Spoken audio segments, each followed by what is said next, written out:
Good morning. Now that's much, much better. Much, much better. Thank you for being patient with us. We brought our program in one program form and it needed to be transferred over into another program form. But we're going to make up the time. We're going to redeem the time. Amen. At this time, I'm going to ask that Miss Betty Holmes would come and give us a welcome this morning.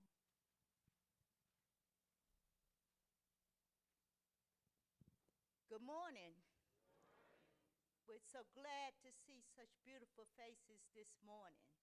We welcome you on behalf of Pastor Duckworth and Sister Leslie and her team to come out and be inspired today, enriched, and find a purpose. We thank you for being here and we look forward to enjoying this day. Thank you, Miss Holmes. I purposely didn't give you all donuts because I thought that that might make you fall asleep. But I see that that did not work, right? Because everybody still got this low energy, so I need you all to kind of shake it off. I don't know what you're going through today, but I do need you to kind of shake it off because you got to give the speakers that come, you got to give them some energy, right? So when I say RESIST, that spells what? When I say RESIT, that says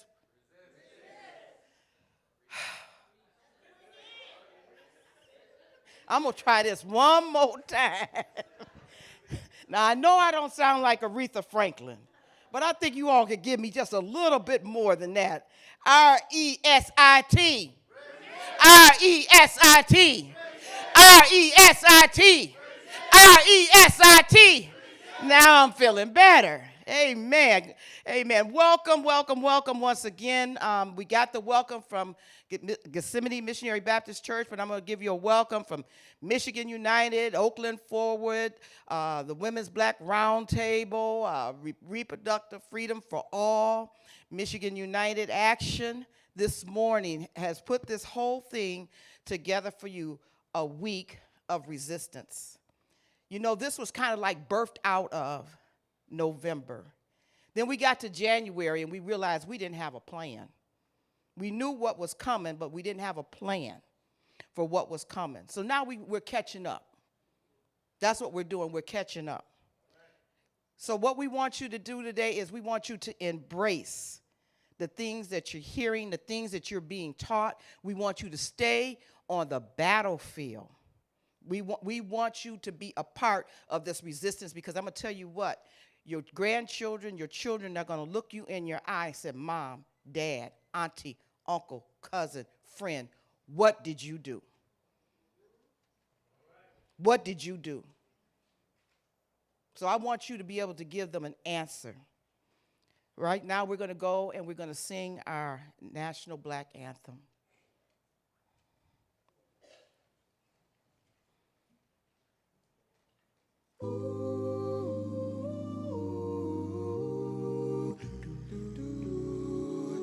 Lift every voice and sing, earth, heaven, ring, ring with the harmonies of liberty. Let our rejoicing rise high as the listening skies resound. Rolling sea, sing a song full of the faith that the dark past has taught us. Sing a song full of the hope that the present has brought us. Facing the rising sun of our new day begun. March on till victory is won. Stony the road we trod through the chastening rock, felt in the days when hope unborn has died, yet with a steady beat have not our wings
from the places, our God, where we met thee. Blessed our hearts, drunk of the wine of the world, we forget thee. Shadowed beneath thy hand, may we forever stand. True to our God, true to our God, true to our native land, true to our native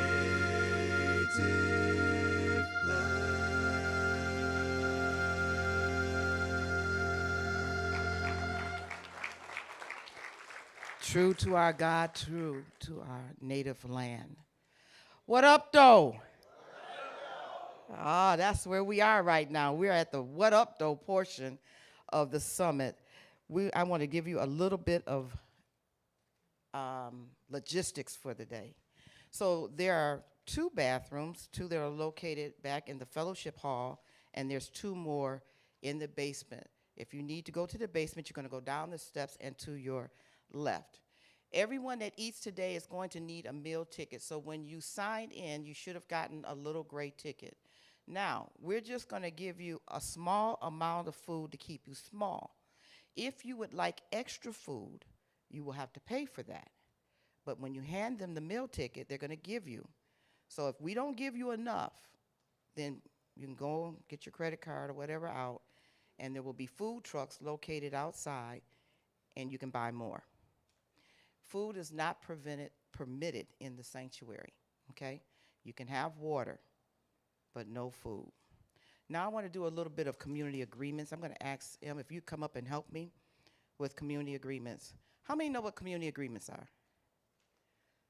Okay, so community agreements basically is how we're going to show up in the room and in the space, how we're going to conduct ourselves, how we're going to treat one another, how we're going to respect each other, because we all come from different walks of life, and we may not all see everything the same way. But the one thing that we can all do is respect one another, and we can all listen well. So is there anything that you think that we should be doing as a collective in our groups when we get there? You can just shout it out, and she's going to write it down. I'm going to say respect. Okay. Greet one another. Mother say greet one another with a smile. Anyone else? Listen. Hear. To hear. Anyone else? Pay attention.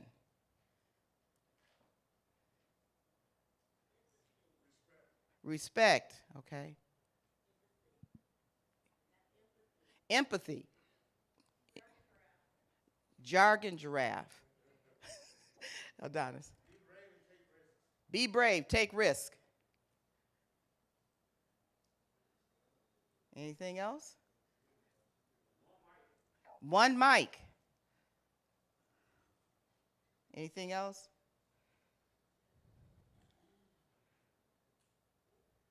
What about step up, step back? What about argue the idea and not necessarily the person?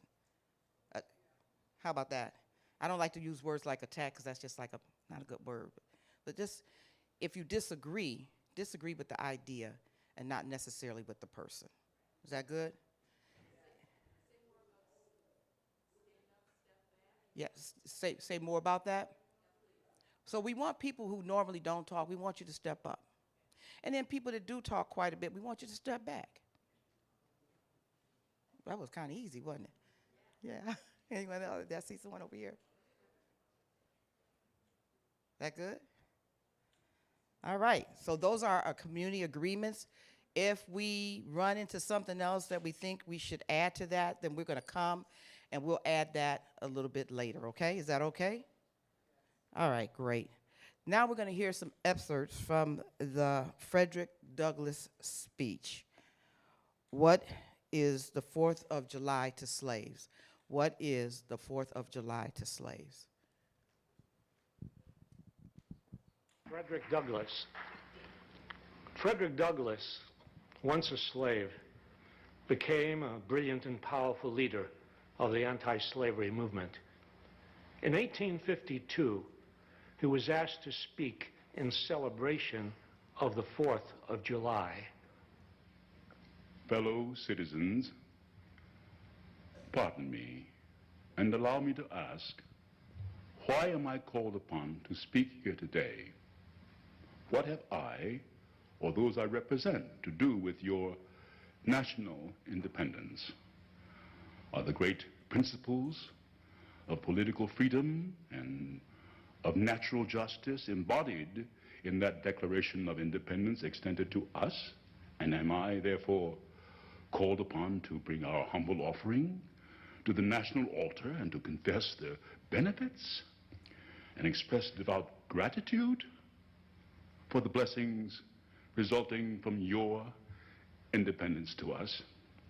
I am not included within the pale of this glorious anniversary. Your high independence only reveals the immeasurable distance between us. The blessings in which you this day rejoice are not enjoyed in common. The rich inheritance of justice, liberty, prosperity, and independence bequeathed by your fathers is shared by you, not by me. The sunlight that brought life and healing to you has brought stripes and death to me. This 4th of July is yours, not mine. You may rejoice, I must mourn. To drag a man in fetters into the grand illuminated temple of liberty and call upon him to join you in joyous anthems were inhuman mockery and sacrilegious irony. Do you mean, citizens, to mock me by asking me to speak today? What, to the American slave, is your 4th of July? I answer, a day that reveals to him more than all other days of the year the gross injustice and cruelty to which he is a constant victim. To him, your celebration is a sham. Your boasted liberty, an unholy license. Your national greatness, swelling vanity. Your sounds of rejoicing are empty and heartless. Your denunciation of tyrants, brass-fronted impudence. Your shouts of liberty and equality, hollow mockery. Your prayers and hymns, your sermons and thanksgivings, with all your religious parade and solemnity, are to him mere bombast, fraud, deception, impiety, and hypocrisy. A thin veil to cover up crimes that would disgrace a nation of savages. There's not a nation of the earth guilty of practices more shocking and bloody than are the people of these United States at this very hour. At a time like this, scorching irony, not convincing argument, is needed. Oh, had I the ability and could reach the nation's ear, I would today pour forth a stream, a fiery stream of biting ridicule, blasting reproach, withering sarcasm, and stern rebuke. For it is not light that is needed, but fire. It is not the gentle shower, but thunder. We need the storm, the whirlwind, the earthquake.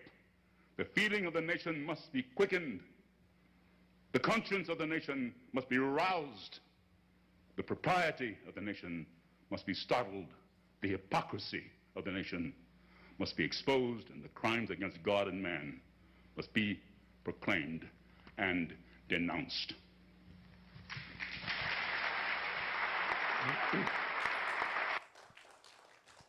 And that was back in what, about 1864? And we're in 2025. Seems very current, doesn't it? Kind of shocking. Like a cold glass of water in your face. Absolutely. So I'm going to give you a minute to marinate on that, what you just heard. And then I'm going to ask you to come up with one word, just one filling word. And we're going to come around with the mic. I got a couple of people that said that they were going to help me. Where am I? Come on. Move them slow now. Come on. And I just want you all to give us one filling word. So I'm going to have you grab the mic there. There should be another one there. Make sure they're on. Try the blue one. Yeah. There. Okay, who has their one filling word right now? Behind seeing that. This young lady right here, she has her hand up. One filling word.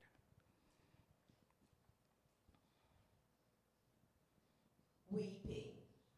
Wow, weeping. Anyone else?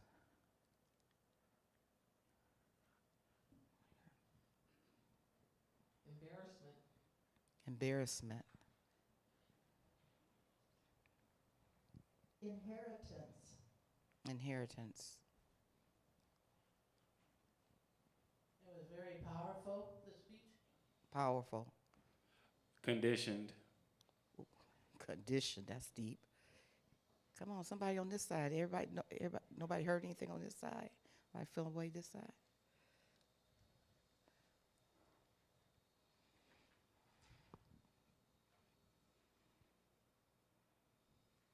Sorrow. Sorrow. Inequity. Say that again, please. Inequity. Inequity. Inspired. Inspired.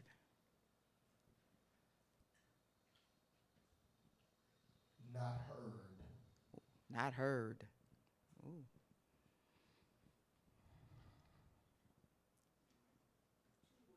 No change. No change.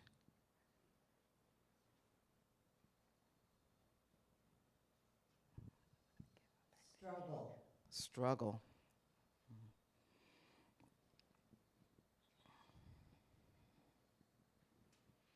Injured. Injured. Inspiring. Truthful.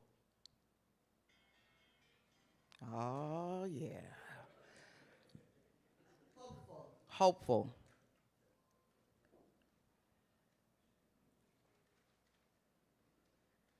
Anyone else?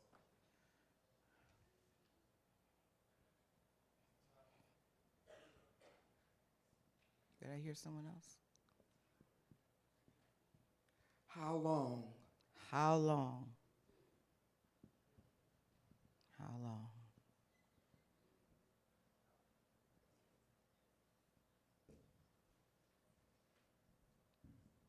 I was going to say bad to the bone, but I didn't get the mic fast enough. But I was going to also say powerful. Powerful. Long suffering. Long suffering. Anybody else? Okay, here we go. Angry. Angry.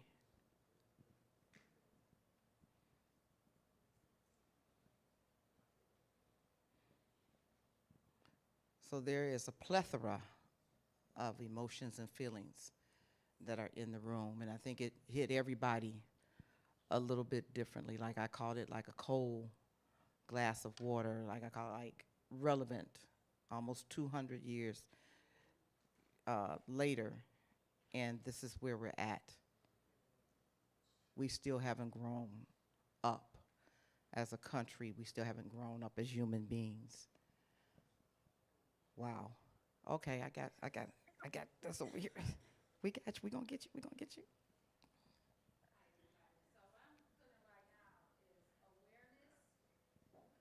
We have a mic for you.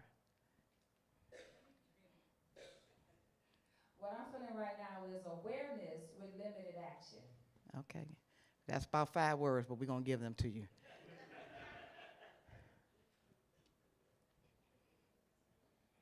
The first thing that came to mind was prediction.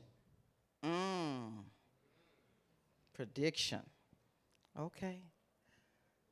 So during this time, we're going to set up a booth downstairs. And we hope that that speech helped to inspire you somewhat, to kind of get in your gut about what we're currently experiencing. And so we're going to ask all that want to, and I'm going to say after 12, because I believe that Eric is going to be teaching our direct action class, that you would go downstairs, give us 30 seconds to 3 minutes. 30 seconds. I'm not going to do 3 minutes with y'all, because if I tell you 30 seconds, you're going to go 3 minutes. 30 seconds.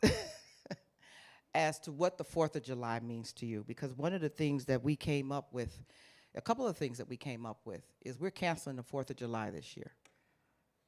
This year, we're not doing the 4th of July. This year, we're going to do Juneteenth. Because until all of us are free, none of us are free. And so we're talking about independence, justice, and liberty for all. That is not happening. We see what's happening in the streets of LA. We see what's been happening at every federal building almost in this entire country, where people are coming to report, to do the right thing, to follow the law. And when they get there, not having broken any law, they're being detained. They're being sucked into black holes. Children are being snatched away from their parents. And so I don't think that that's anything to celebrate this year.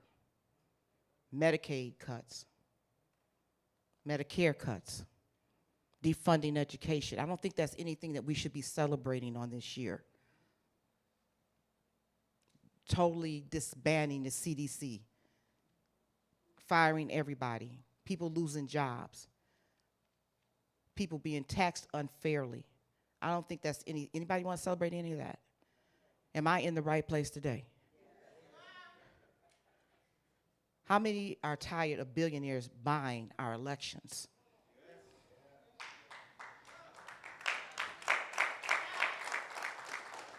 That's why we're here today, and that's why we're not celebrating the 4th of July. I never did really celebrate the 4th of July, but I always wanted to have ribs and Kool-Aid and watermelon and potato salad without raisins.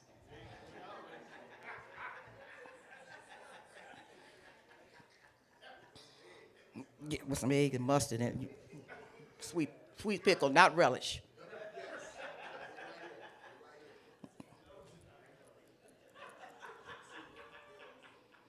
So people don't realize it, but African American people actually get together on the 4th of July just because it was a day off. We didn't talk about it, but we're gonna be honest and brutal. We're gonna be brutally honest today. We didn't celebrate it, but we came together just because that was the one time that everybody had a day off and our families could gather. Somewhat mimicking slavery time, wasn't it? And once they fixed the master's dinner and made sure the master was all right, then they could go to their shed and have a few hours off. Not much has changed. So we're gonna invite you to go downstairs to the little video place that we're gonna set up, and to kind of give us some of your thoughts on why boycotting the 4th of July is a good idea. So I want to share with you a little bit about the classes today. Today we have the history of multiracial democracy, which will be held in this room, and everybody will be in this room for that particular class. Then at 11, probably closer to 12 o'clock, we will be going into the history of resistance in the African diaspora. Detroit historian Jamon Jordan will be the presenter. Same time, right around 12 o'clock, we're going to go with Painting Rocks with Prayers and Intentions with Micah Whitaker in the back there. And we will also have a direct action training on roles and responsibilities. Then probably right around 1 o'clock, I'm going to say, because we're going to try to redeem some of this time, we're going to break for lunch. So the food trucks, like I said, are going to be out there, and we're going to maybe shave off 5 minutes from that. So right around, I'm going to say about about 1:35, we're going to go, and there's a class being 501c3 compliant. So those that have organizations that are 501c3, you definitely need to be in the room, because we have one of the best, Mark Brewer, that will be sharing some of the do's and some of the don'ts, and you will be able to ask him some questions. Same time, becoming or being a political healer. I will be training on that class as well. And then the next class will be intergenerational wall mural, which our own Micah Whitaker, once again, she will be building that out. And then the need for liberation theology. At the same time, to right around, I'm gonna say about 2:40, somewhere there, because we're gonna try to redeem this time. Ed Genesis, who used to be an organizer with Michigan United and is now a professor at Kazoo College and doing other things, will be presenting on resistance music, and I believe that's gonna be a great class too as well. So, just so that we stay on time, we may not do the resistance panel, if that is okay with you. I tell you what, let's see how we do, let's see where we do it, how we do with time. If we do great with time, then we'll put it back on the agenda. Does that sound good? Yes, ma'am.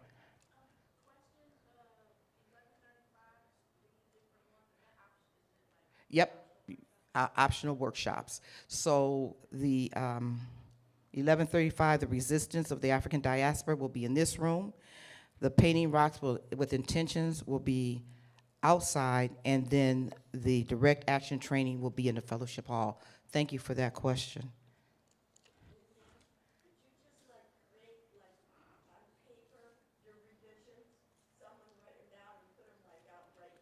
They're here.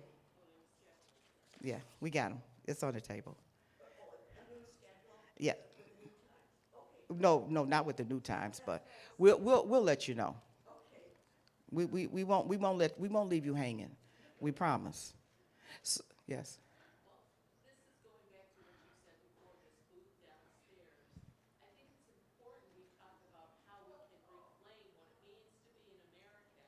Mm. Yeah.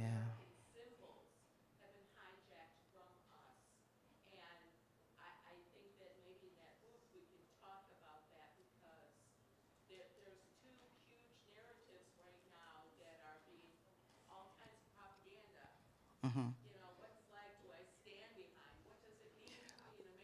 Well, do this for me.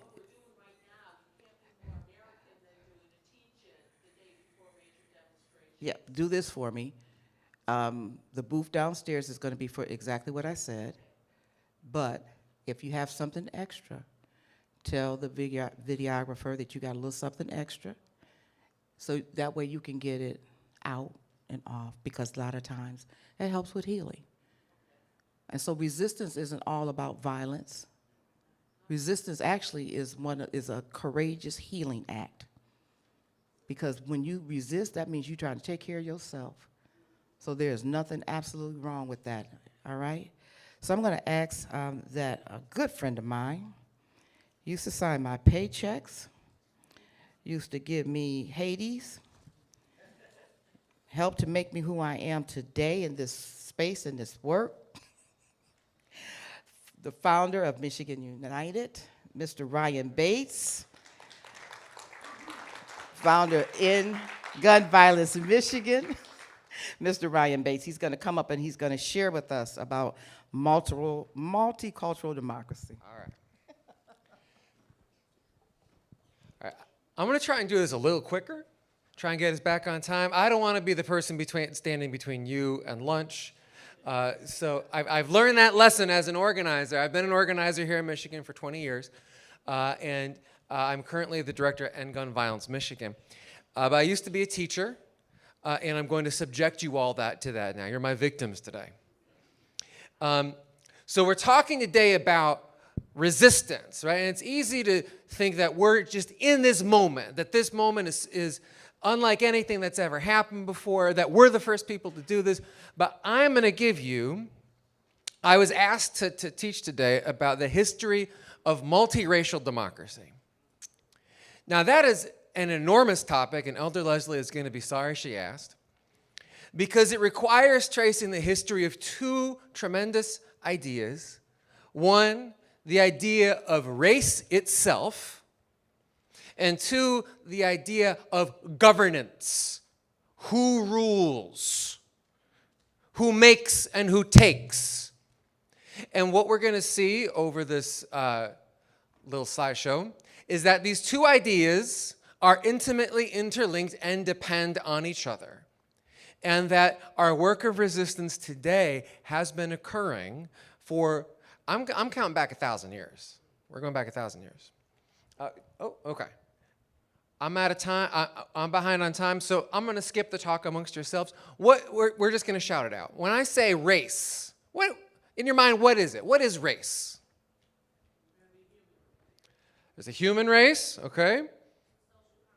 Social construct. All right, somebody's been listening. What is race? What comes to mind? Competition. What else? Sir? Lies. Okay, good. I'm going to take that as my transition. That's an excellent transition. Could I have my next slide, please, sir? So, I'm going to take you back into the depths of time so we can understand how these lies were developed. When we talk about the idea of race, the first thing that, in the United States, the first thing that we often think about is slavery. But this is a unique and modern correlation. Slavery in ancient Greece, ancient Rome, was not constructed along racial lines. They did not even have the concept. Greeks would enslave other Greeks, Romans, those they conquered, and all would enslave captives in war. But here's the point I want you to remember. Slavery was a legal status conferred on the individual, right? And it could be revoked on the individual basis. Hold that in your minds for a second. So tribes, clans, nations have always been at war with each other. So what's the difference between that sort of conflict and conflict between racial groups? You see that as conflict expanded, our rulers needed larger and larger groups of people to fight, right? We created these things called imaginary communities. What's your community? Your place of belonging, right? Like when I say you're part of your community, you believe in your community, you take care in your community, like who is that? Saginaw? All of Saginaw. You're very popular. Know everybody in Saginaw. I like Saginaw. I wouldn't say I know everyone. What's your community? Hamtramck. You know everyone in Hamtramck? Just as popular as our friend from Saginaw? So, really, I know my family. I know my neighbors, some of them. But what do I really have in common with someone from Grand Rapids, right? Can I have this slide, please? Or Ohio or Florida, right? Our national community.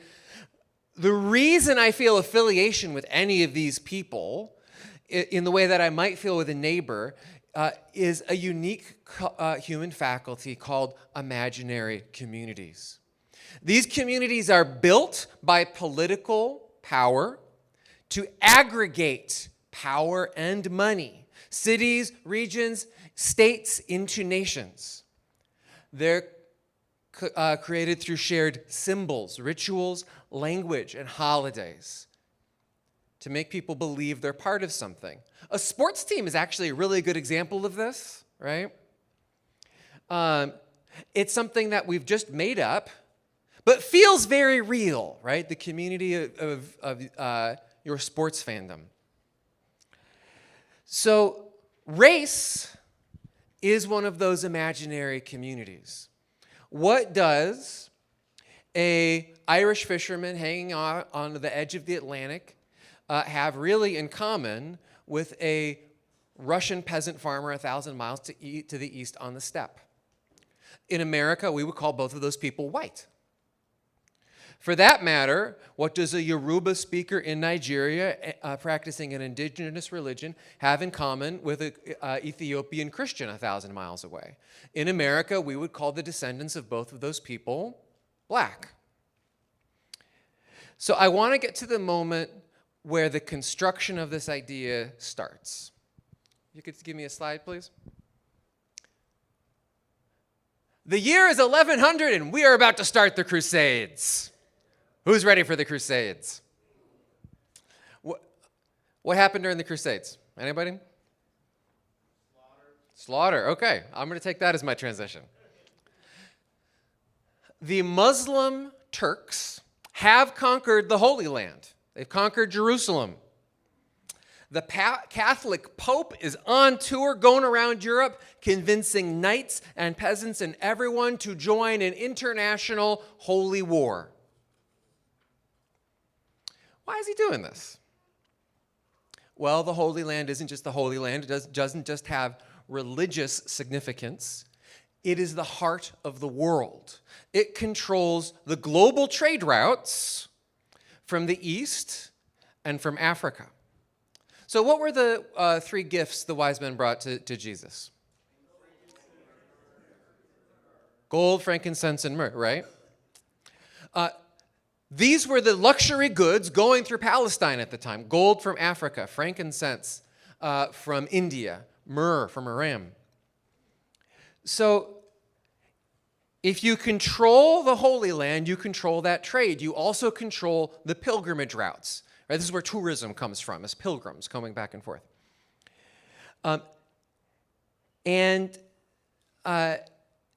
That's how you control this wealth and power. Can I have the next slide, please? The other thing, this is a map of France in about 1100. The other thing to understand is that states don't exist at this time. We don't have governments in the same way we understand them now. So France had a king, but what he was really ruling over was 20 different competing factions who were always fighting with each other. And they were fighting the German princes, and they were fighting the Vikings. Everyone is fighting everyone all the time. That's the defining feature of European history from about the year 500. It's just constant warfare. No single prince has the power to fight the Seljuk Turks and retake the Holy Land. These leaders do not identify with each other. They don't like each other.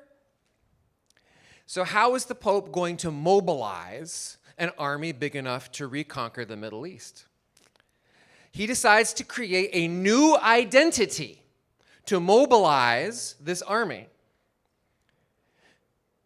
If he can do this, not only will they control the trade routes and the pilgrimage, but he will be an imperial ruler over Europe, right? Restoring the power of Rome. Next slide, please. So Pope Urban II. That's Urban, great beard. He goes on tour across Europe for years giving speeches, convincing people that they belong to a new thing called Christendom. That idea right there, that is the start of our modern concept of race. The way they construct it is very interesting. The Pope promises anyone who participated in the crusade, who goes and fights in the Holy Land, forgiveness for their sins. He's not talking about cheating on your wife. He's not talking about lying to your mom about what time you got home last night. He's talking about the sins of warfare. Not only all the nasty things you did as a soldier fighting in Europe, but all the nasty things you were about to do in the Middle East. Killing soldiers and civilians, raping, stealing, enslaving people. As long as it was done on crusade against Muslims, it didn't count. So that's the moment. The Pope created a new, enormous continental system of identity. These people, this dark other, can be slaughtered with impunity. They are a class to whom the law and Christian morality do not apply. Does that start to sound familiar? So this is the transition from dehumanization and exploitation on an individual basis. You get bonked on the head by a Viking and wake up in Norway, to a class basis based on your ethnicity and religion. And it gets worse, right? Because it's not just, oh, we hope you do it. If you are a Christian in this period, you have a divine obligation to harm the Muslims who have conquered the Holy Land. So why did they do this? What was the point of this? Money and power, right? So, ancillary point, important point. So, of course, the Muslims and the people of the Holy Land who are slaughtered and raped and enslaved and have their land stolen, they suffer horribly as a result of this system. But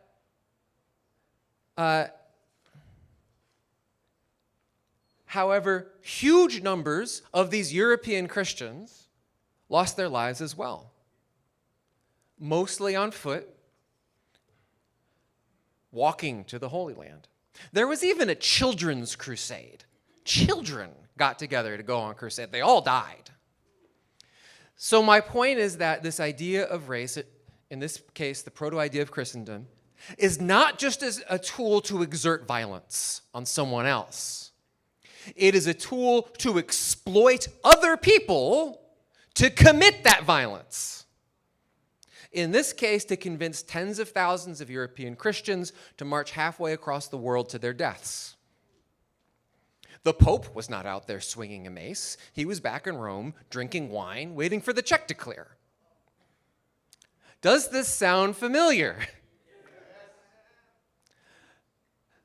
So, the Crusades don't work. The big debacle. The Crusader states fall. Constantinople is conquered by Mehmet II. The Byzantine Empire falls. Can I have the next slide, please? I brought my laser pointer. So the Europeans, here we go, right? They can't get to India and China over land anymore. The Turks and the Muslim empires control the land trade. So what do? They try to go by sea, right? Go around it, right? Just go around it. La vuelta, right? Next slide, please. But they only have these little tiny boats. These are really crappy boats, right? Can you go back a slide? So you would get on this boat in France, we'll say, and you can sail for like a day or two, and you're doing these little hopscotches, doop, doop, doop, doop, doop, and you never leave sight of land, right? Doop, doop, doop, doop, doop. Every 2 or 3 days, you're coming to shore, getting supplies, getting water, and you see people, right? 2 slides, please. Bam, bam. Starting in 1400, the Europeans get this fancy new technology called the caravel. Who wants a caravel? These are really cool. These allow you to go to sea for weeks. You can go in the open ocean. You don't have to stick really close to the shore, right? You can go really far. Now, what I want you to do, if you can click me one more, imagine you're in one of these dinky little boats, right? You get on the boat in France, southern France, we'll say, because it's nice. Ding, ding, ding, ding, ding, ding, ding, ding, ding, ding, ding, ding, ding. How do you see the people change that you encounter on land? What's that? They get darker. Does it happen really fast or really slowly? Faster than climate change, right? They get darker, their features change. Can you click me one more? But you experience the features and color of people changing slowly. You see human variety is a spectrum. You notice it as you get closer, as you go south, people change, but it's not immediate. Now close your eyes, imagine you get in your fancy caravel. You guys didn't think you were going to learn about shipbuilding, did you? You get on the boat in France, next slide, and you get off the boat in Ghana. Oh my gosh, these people are so different. We could not possibly be the same. This must be a different category of people. So the point is that between 1400 and 1500 people, 1400 and 1500, Europeans start to root the political idea of a racial hierarchy of human value in biological categories of people. This is an important development. The Crusades have been justified on behavior.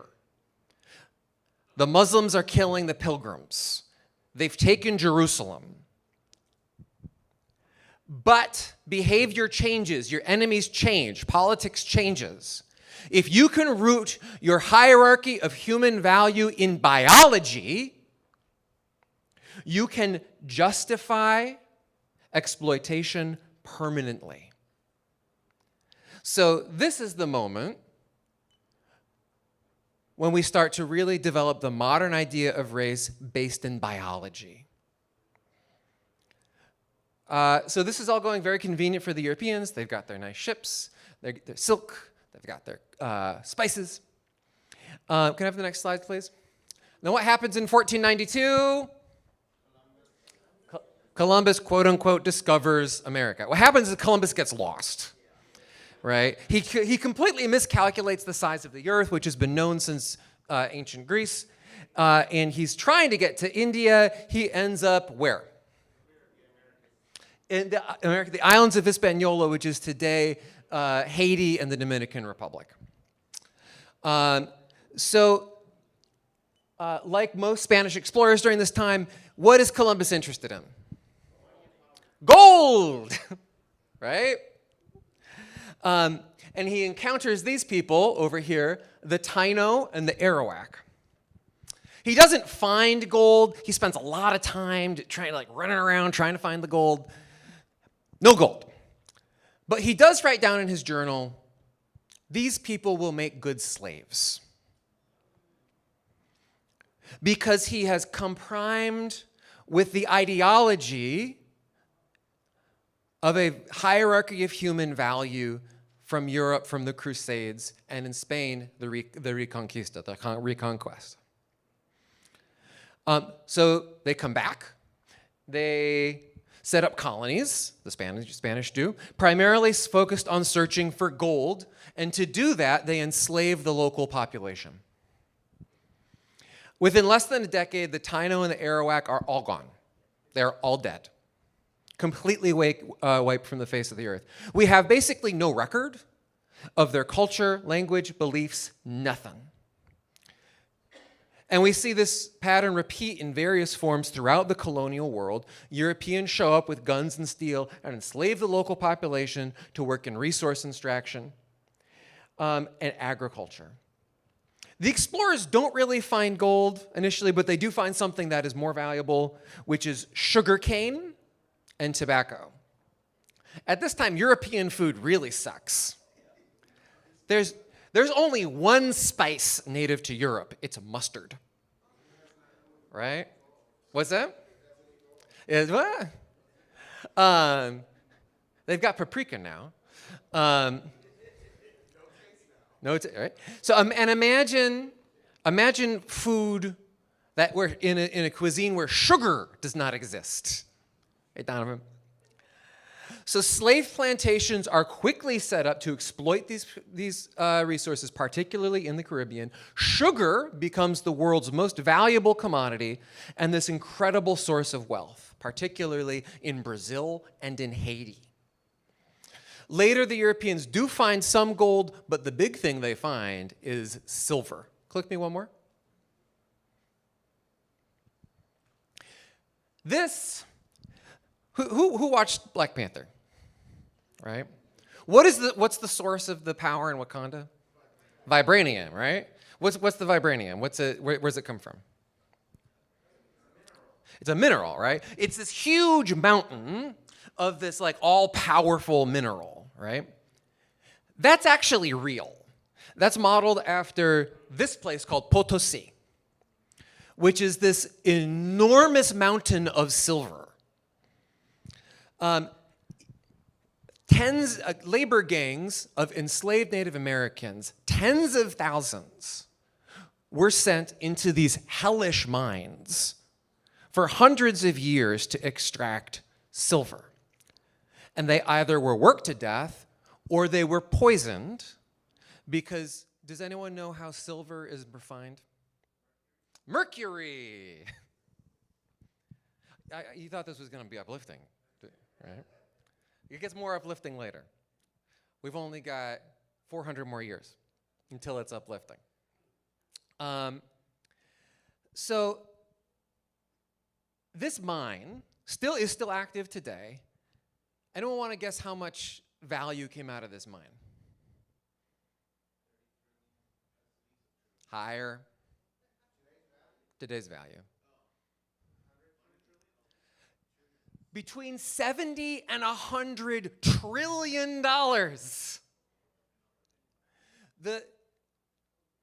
a lot of money. It's so much money that it financed the Industrial Revolution.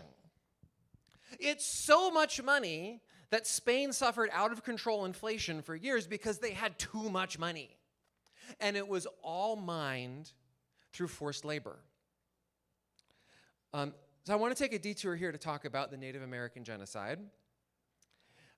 Within a few decades of contact, more than 90% of the population of Native Americans has been wiped out. It is due to forced labor. It is due to just straight up violence to take their land, but it is primarily due to disease. For reasons I'm not going to go into, the old world has lots of nasty pathogens that the new world did not. Has anyone here been through a pandemic lately? Anyone been through? How was that for you? It was not fun. It was really bad. We're all traumatized. I can't think as well as I used to. I'm going up to a lot of people going like, hey, you. I can't remember anyone's name. And so I want you to imagine going through 10 simultaneous pandemics. Measles, mumps, chickenpox, smallpox, influenza, diphtheria, pneumonia, typhoid, and the common cold, all at the same time. Just imagine the bodies piled everywhere, the old, the young. Medicine doesn't work. There's nothing you can do. And the Native people at this time did not have a germ theory of disease, right? We basically understood what was going on with COVID, and we still lost our minds. So imagine everyone dying around you and not knowing why. We are now finding archaeological evidence of massive, complex, advanced societies in the Yucatan, in Amazonia, in the Andes that just disappeared. All right, the people broke their pots and walked back into the jungle because they thought they were cursed.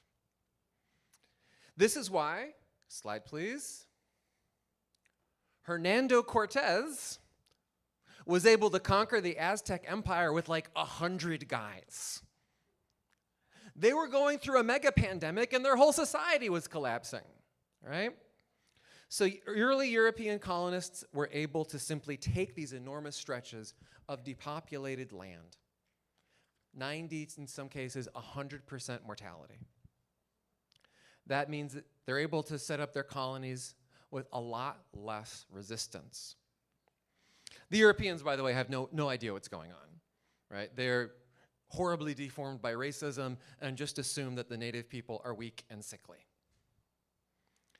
The incredible mortality from disease also presents a problem for the European slave economy.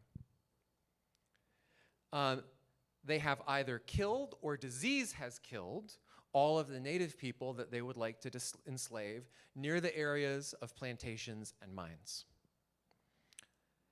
And the other issue for these slave owners, the native people are in their own territory. They can run away, and they do.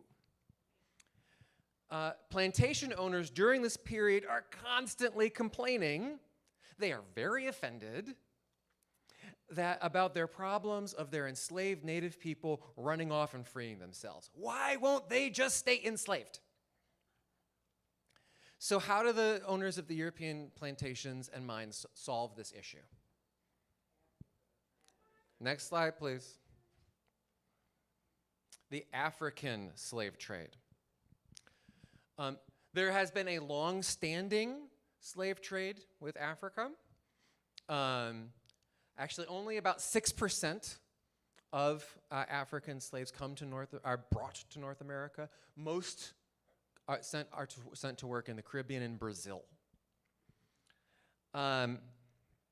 So this massive economy, all of this wealth being extracted, sugar, tobacco, cotton, silver, supercharges the African slave trade. So we go from a few thousand folks a year prior to, in the year 1690, 30,000 people a year. So, and by the year 1790, the height of the transatlantic slave trade, 85,000 people a year. So we're talking about, the numbers are not hard, but 10 to 20 million people, about half of whom die either on the journey or within a few years of their enslavement.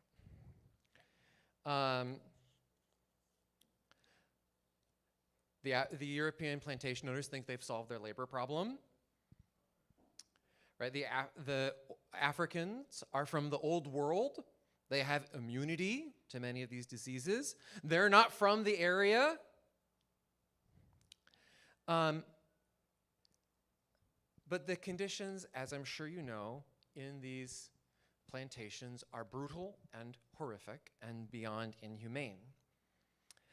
In Brazil specifically, the conditions are so unspeakably brutal that it is cheaper simply to work slaves until they die and replace them than to take care of them in any way, shape, or form, such that the Portuguese crown, not exactly woke, has to intervene twice to make sure that the plantation owners actually feed the enslaved people. So it is no surprise that in the world's largest act of resistance, enslaved people leave. Can I have the next slide, please? So in Brazil, escaped formerly enslaved people link up with native people, and they start their own societies in the woods. In Brazil, these are called quilombos. In Spanish America, these are called palenques. And the native people and the formerly enslaved Africans start working together to fight the Portuguese. And they establish societies based on freeing other enslaved people. And at times, as you can see in this historical painting, we're in open warfare with armies and led by kings and queens against the Portuguese and the Dutch. These communities persisted for 300 years of resistance and were given legal status and ownership of their land in the Brazilian Constitution of 1968. I'm sorry, for 450 years, 300 of these communities in Brazil alone survived. Farther north, it's not Brazil and Spain who are in charge, but it's France and England. Can I have the next slide, please? So back in England, there is a change happening with how people make food and own land. For 1,000 years, English peasants have owned their land communally. Now there's a lord, and the lords are fighting each other. Everybody you see in a Knights in a Castle movie is a lord, and they're fighting each other over the land. But what they're fighting over is title to the land, right? The peasants working the land, they work, they farm, they make stuff, and then the lord has a right to tax them. So the lord is not actually fighting over ownership of land. The lords are fighting over the right to exploit labor. Who gets the taxes? Around 1300 to the year 1700, this starts to change. And the land is slowly and over time privatized. The nobles figure out, rather than taking a share of the taxes, what if I just privatize the land, own it myself, and the people who used to live there and farm for themselves now work for me? So this map shows all the little fields that were kind of worked and divided up by the peasantry. And then 100 years later, those are all private plots owned by individual large landowners. So what happens to all the people who used to live there? What's that? They get displaced. They're thrown off their land. Does this sound familiar? Can you give me the next slide, please? So all of these landless people who've been farming their land for 1,000 years and now have been thrown off their ancestral lands, they go to the cities. Some eventually get jobs in those factories that are being financed with the profits of slavery. Some are press ganged and drafted into the army and the navy, but most just live in slums. And those slums are getting kind of dicey. There are riots, like all the time, constant riots. It does not help that distilling is invented during this period and hard alcohol is freely available. So the ruling classes of England define something they call the social problem.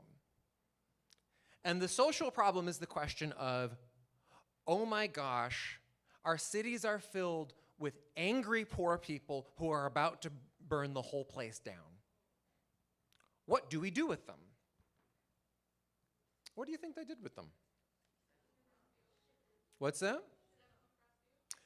The answer was deportation. Does this sound familiar? So, they created a whole new class of crimes, things like vagrancy, right? Which is just existing while being poor. And redefined other crimes, theft, as being punishable not by prison sentences, but by being deported, either to the Americas or to Australia. The New World was a dumping ground for undesirables, sent as disposable labor with no plan for their survival. One member of the court explained, it was better to send the urban poor to die in America so their bodies could fertilize the fields. Whereas if they died in London, that was a sanitation hazard. Right? That sounded familiar, right? So to the ruling class of England, the urban poor were no more than walking manure. Others came as indentured servants. Right? You're learning about this in elementary school, indentured servants, right? You see the picture of someone who's like an apprentice. No. These people were lied to They were held in captive. It's what we would call human trafficking. So what starts to happen in the North American colonies? We have indigenous communities who've been living with hundreds of years of death and resistance to it. We have enslaved African people who are being brutalized by a system of slave plantation agriculture. We've got poor white people. I shouldn't say white, that idea doesn't exist yet. Poor English and French and Dutch people who've been forcibly deported and left to die. What do you think they start doing?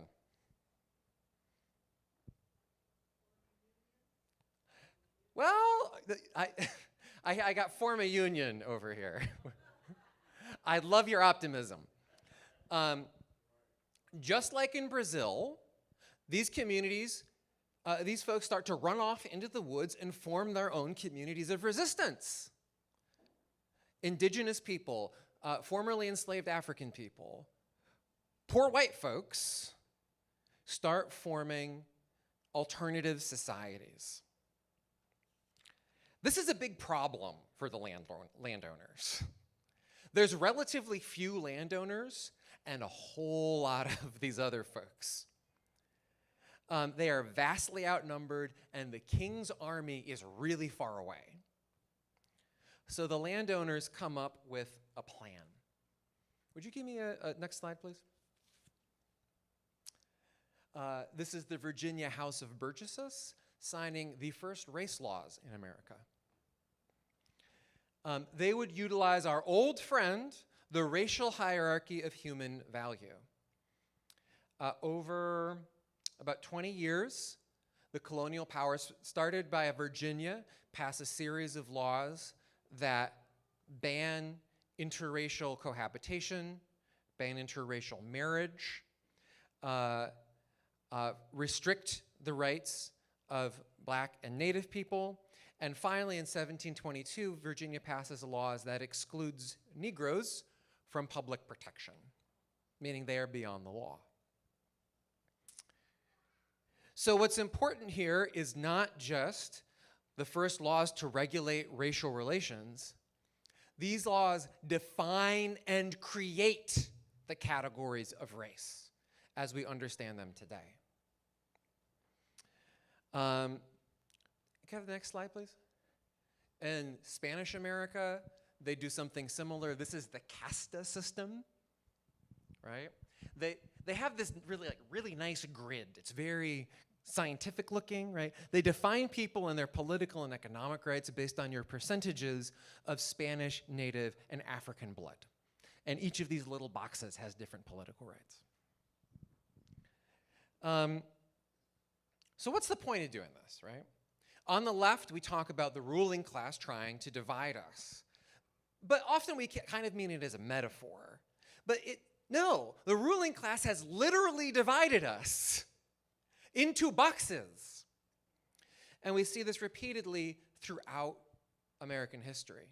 Cross-racial solidarity was violently curbed and crushed through laws and state and vigilante violence. The point was to keep racial hierarchy intact, in this case, African Americans and Native people, and later Latinos and other immigrants as easily exploitable labor, and poor whites deployed like the invading armies of the Crusades. Your sins are forgiven as long as your violence is perpetrated against the other. Notice that the first race laws prevented intermarriage.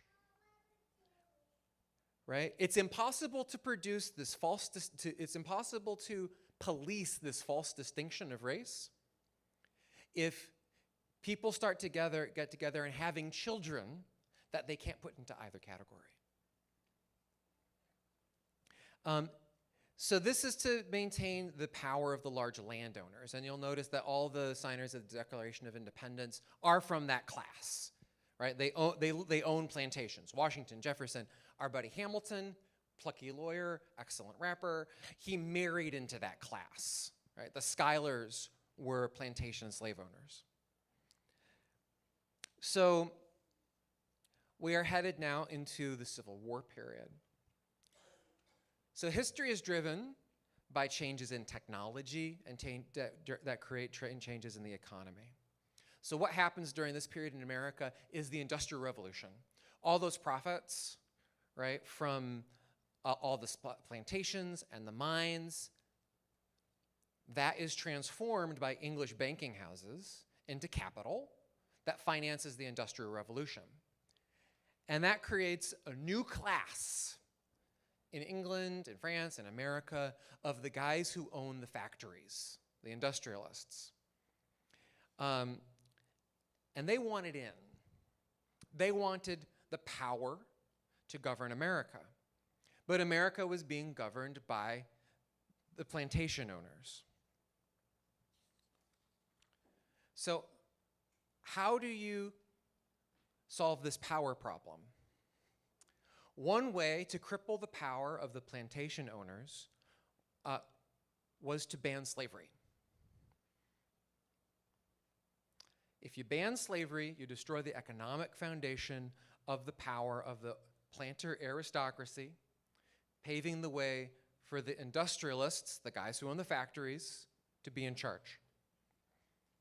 Some people opposed slavery and for moral reasons, but a lot of it was this economic question.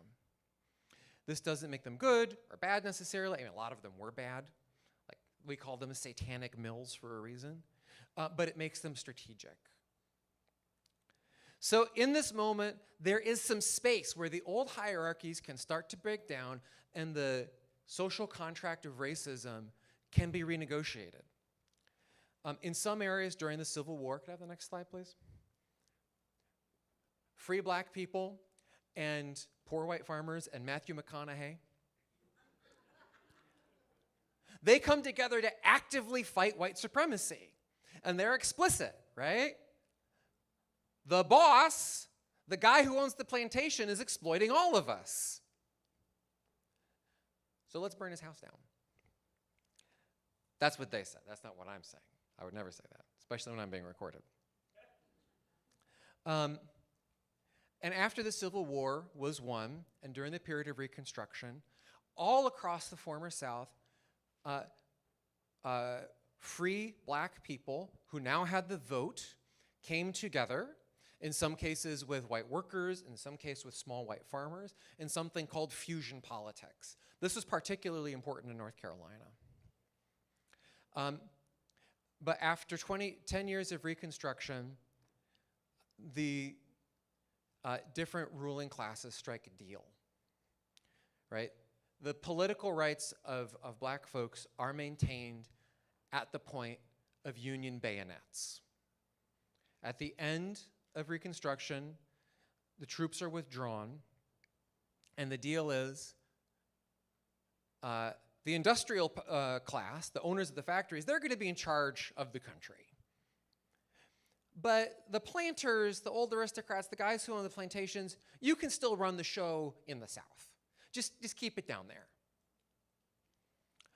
So at the end of Reconstruction, there is a wave of racial terror. Next slide. Not going to do too much of this because it's so awful. But this is the first era of the Ku Klux Klan.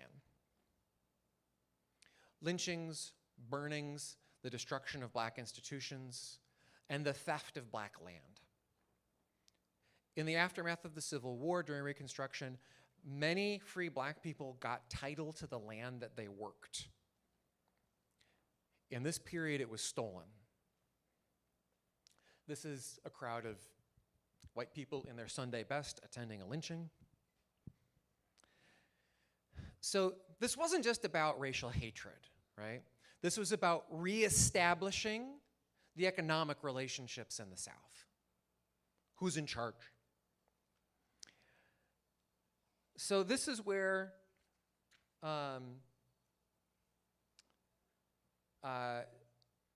race relations stand between basically 1865 until about 1930. And during that period, the southern states put in place a series of laws, the Jim Crow laws and the Black Codes. Because in many areas of the South, the black population is the majority, And it takes extreme levels of repression to keep folks from demanding their rights and freedom again. Oh, I forgot how they're tenant farmers, right? They stole the plantation owners stole their land back, so now the people who had been freed were reduced to tenancy. They didn't own their land anymore. So this system was so effective that Nazi Germany sent researchers to the American South to study our system of racial apartheid. The Nazis were really impressed by the effectiveness of it, so impressed that they basically copied it, and it's called the Nuremberg Laws. The Nuremberg Laws, which made the Jews an enemy class in Germany, are more or less a carbon copy of Jim Crow and the Black Coats. Fascism was an attempt to take the hierarchy of human value to its logical conclusion. So in this period, roughly during the period of 1800s to now, though especially in the late 1800s and the early 1900s, we're also constructing the category of white, right? Remember that this is not a biological or ethnic category, it is a political designation. White people had the protection of the state and full citizenship, and biological justifications were applied afterwards to those who had social power.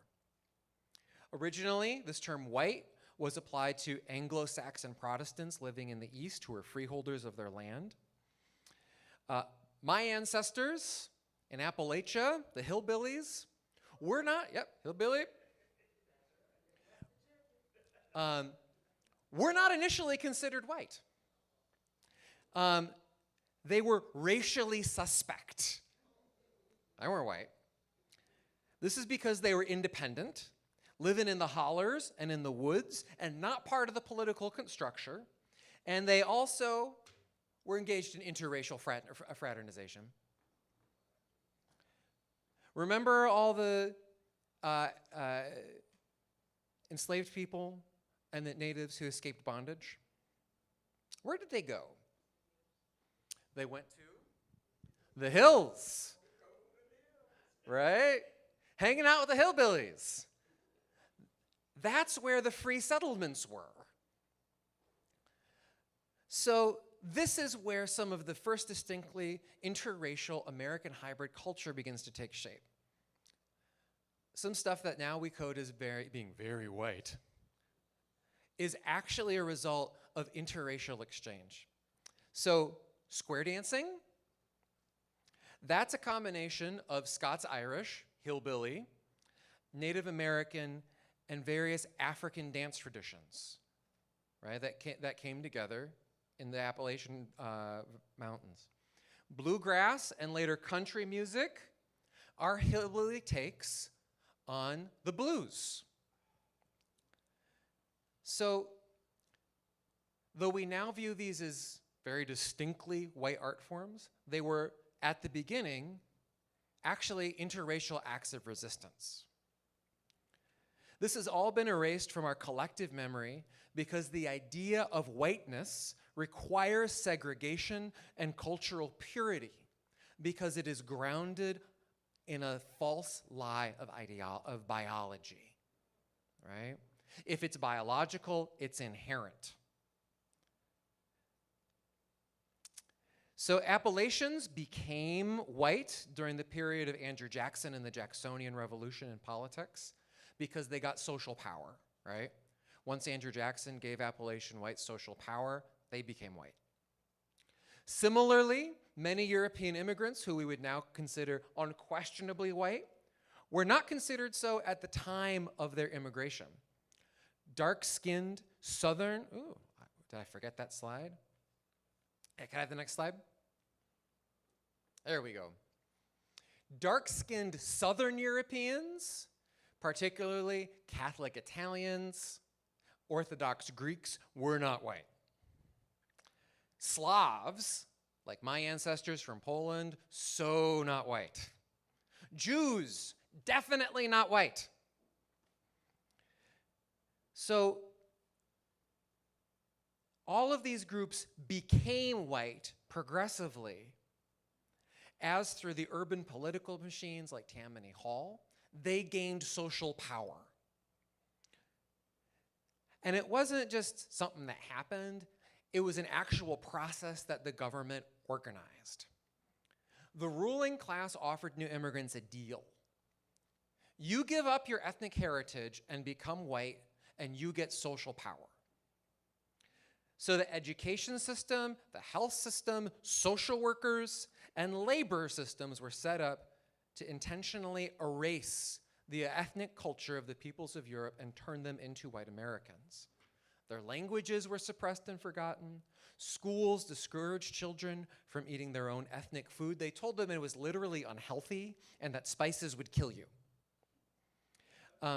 This was replaced by a new American cuisine that was really bland and made of all the really crappy processed stuff that was being developed in the industrial agriculture of the United States. So if you've been in a church basement with a cuisine that is mostly mayonnaise-based or Jell-O-based or casserole-based, that's not anyone's ethnic culture. That was an intentional invention by the authorities in the late 19th and early 20th century to try and get the spice out of Italians. So at the same time, they needed to create a new culture. To get rid of ethnic European dances, they went and tried to find something that they could identify as wholly American and wholly white. Square dancing. They picked square dancing. And country music. They picked country music. They sanitized it. They got rid of all of the influence of black people and native people. And this was promoted as the white culture. It didn't just happen. This was an intentional government campaign, right? Country music was a black art form, and that history was erased. So this is why the Scot, the Dane, the Pole, the Greek, people who would not have thought of themselves as being the same ethnic community now think of themselves as white in America. It was an intentional project of cultural destruction and assimilation. And this was not the first time that the ruling class in this country did that. Can I have the next slide, please? Of course and now they all look like this, right? That's assimilation, my friends. It's my dad. Can I have the next slide, please?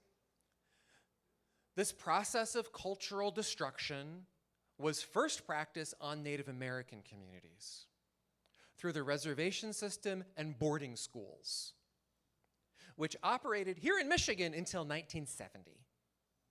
1970, they were putting Native kids in boarding schools to destroy their culture. Similarly, a similar process of flattening took place amongst African peoples, right?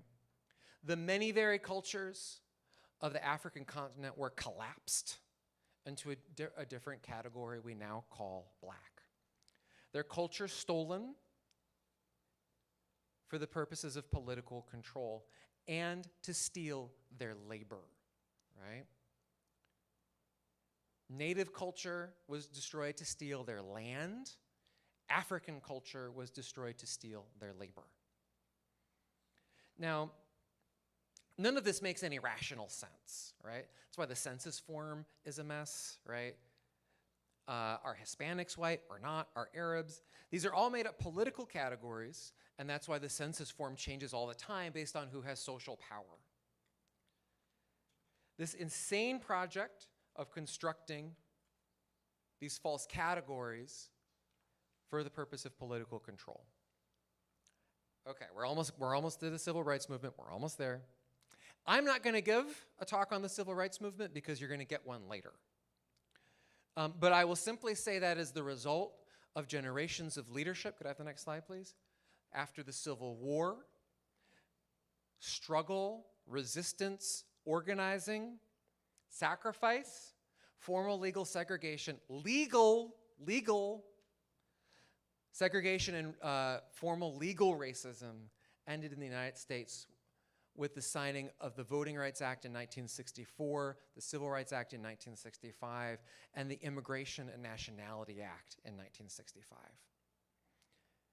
So this is the moment that creates the first formal, we know that the reality does not live up to the promise, multiracial democracy in world history, where people do not have different formal legal rights or economic rights based on their race or ethnicity. So while we know that the real structures, the real impacts of racism are not gone, this marks a change in who has political power in society, right? The political coalition that made this happen was, for the first time, the post-war white middle class and black workers. That was Kennedy and Johnson's political coalition. So we, of course, have a long way to go to realize the promises that were made in the 1960s. Can you see, next slide, please.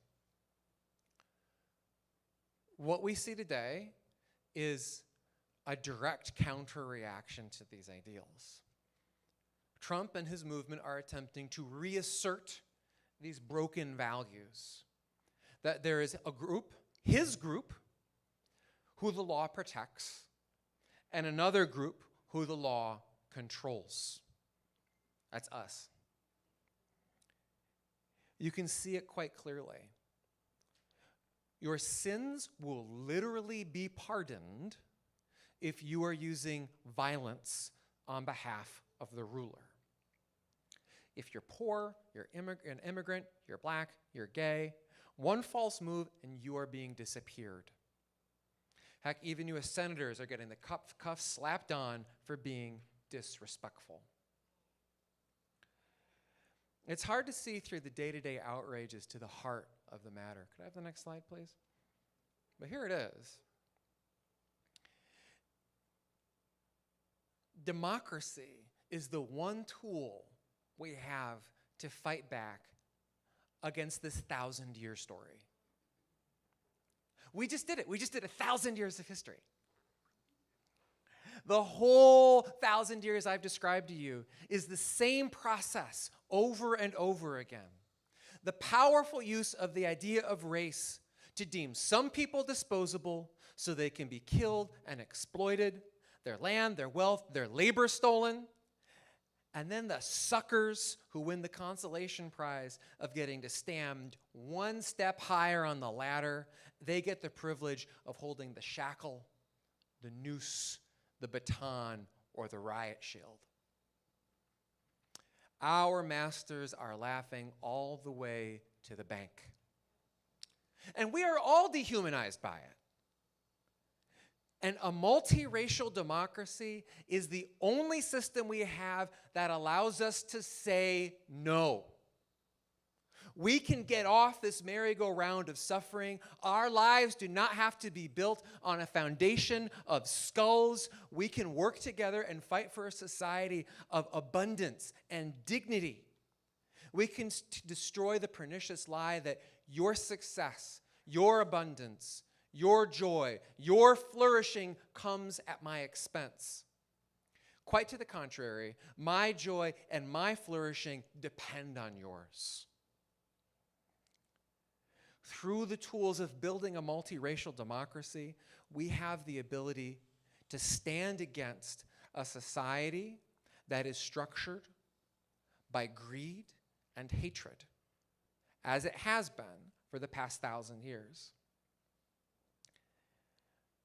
I don't need to tell you what's wrong today. You just turn on the TV. But I am here to tell you what's right.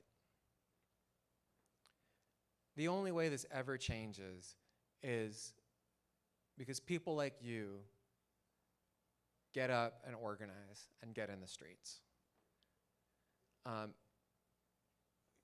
You are the people who are giving me hope right now in a very challenging time. So we're here today to learn I hope I didn't put, I only put one person to sleep, I think.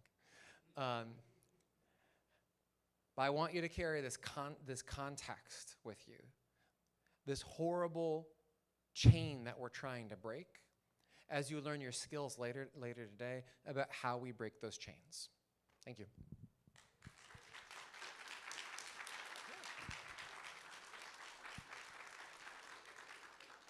Was that what you wanted, Elder? Yeah. You got 30 more minutes? No, I'm not doing 30 more minutes. You can't do. Can we do 30 more minutes? I went fast, so I could put you back on. Well, we're almost there. Okay. Okay. Are there questions? Wait a minute, hold on. So this is what we need to do. I have to make apologies for Jamon Jordan, his family. He had 2 people in his family that were in a terrible car accident. So I want you all to keep him in prayer. Jamon Jordan, he's one of our speakers, the historian from Detroit. So he just texted. His family's been in a horrible, horrible accident. So we want to keep them in prayer, but we're going to keep moving. So what we're getting ready to do, yes, sir? Pray for him now. We already sent it. We got it. But you all can pray your own way too. Amen. Amen. In the back room there, the fellowship hall, those that want to take direct action, you can go straight back there, and the direct action training will be back there with Eric Shelley. Those that want to take the art, prayer with intention, it's going to be outside. We have you in a tent. So even if you get a couple of raindrops, you won't get wet, right? Now, those of you that were just really intrigued, really intrigued with what you heard here this morning, he just promised me a half an hour. Y'all heard it, right? So there can be some question and answers, and maybe he can dig a little deeper into the civil rights piece that you skipped so eloquently. Oh, yeah, I can do that. See? I told you. I can do 30 minutes on the civil rights movement. There you go. So those that want to stay and continue this conversation and Q&A, you stay in this room. Those that want to do direct action, we want you to go straight into that fellowship hall. Those that want to do art, prayer, and intention, we're going to have the tennis set up right outside. So if I can get you all to get up, shake a little bit, and let us know which way you're going, so we can stay as close to on time as possible. Yes, ma'am. I just wanted to ask him, I want to go to the Rocks, but She want to go to the Rocks. presentation on a video that we can show it to others. Yes. Where can we get that information? Yes. It's on Michigan United Facebook page. Okay, and it can be on the Facebook page. Yes, Michigan United Facebook page or Gethsemane Missionary Baptist Church Facebook page. Thank you. You're welcome. All right. So those that are going to stay, we're going to ask you to come on and stay. And those that are leaving, we're asking that you would make your way so that we can keep as close to time as possible. We're making it up now. They're all leaving so quickly. I know they're. Everyone wants half an hour on the civil rights movement.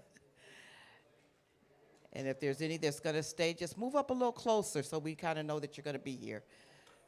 We're asking that we don't have a whole lot of conversation so that we can go on and get back started.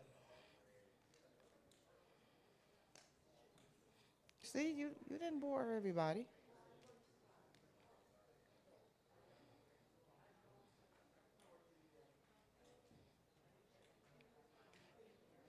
Okay, those that are staying, we're going to ask that you would just move up a little bit closer, if you don't mind, just a little bit.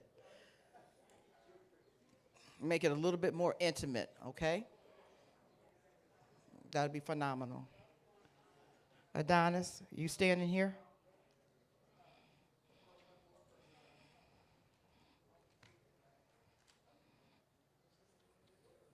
Okay, I'm going to hand him the mic. Okay. So I'm going to ask, are there any points of interest that jump out to you that you want to explore a little bit more? Yes, ma'am. My own Vanna White. Earlier, you were talking about the constructions of race and how those social constructs start to get built in America through like the process of those laws that were created. And I had a question about the justifications for slavery and taking certain populations like Africans, or the distinction between like coming to America, seeing that natives were not viable for slavery, and then going to Africa, right? And what that conquest or exploration looks like, right? The justifications, because since the constructs of race were not built the way that they are today, what were those justifications for getting particular populations and deeming them slaveable as opposed to other populations? So more or less a question about race. So these things are all after the fact justifications for what plantation owners and slave traders wanted to do anyway. So people don't like to think that they're the bad guy in the movie, right? Most people like to think that what they're doing is moral, right? So if you watch like Trump's people and like Kristi Noem, right? And they're asked like, why did you throw that senator to the ground and arrest him? They are offended. How dare you? Everyone likes to think that what they're doing is moral. So in economic systems that depend on exploitation, like ours, the people who benefit from it create moral justifications afterward. So, but this is always contested, right? So we talk like, I don't have a clicker, but in the Spanish colonial period,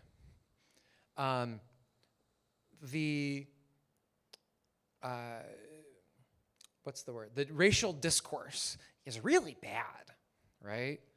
The Spanish conquerors very consistently dehumanize the native people because they want to enslave them and take their land. And they often are doing it in religious terms, right? These people are, they're heathens, they're pagans. If they don't convert, and how would we convert them? And even after they convert, right, they need to be enslaved. But it is contested. So there's a monk in this period whose name I'm forgetting because I didn't prep it. But he goes and does what we would call human rights work in Spanish colonial Mexico and Guatemala, and writes a book, Bartholomew de las Casas. He's like the OG Amnesty International. He's a priest, and he goes and records what is happening in Spanish colonial Mexico and Guatemala, and writes this incredible account. And it's one of the few accounts we have of those societies before they're destroyed. And he goes back to Spain and to the court and says to the king, I'm sure you have no idea. I'm sure you're being given bad advice by your advisors, but we're doing a genocide over there. And it's not Christian, it's really bad. And there's a fight in court and there's a faction of church people who are actually trying to oppose the genocide and say, well, this is not what Jesus would want at all. But they lose and they're bought off.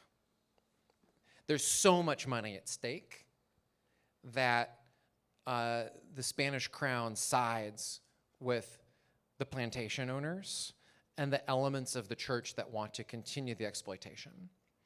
So if you ever, I went to Peru for my honeymoon, where a lot of the silver came from.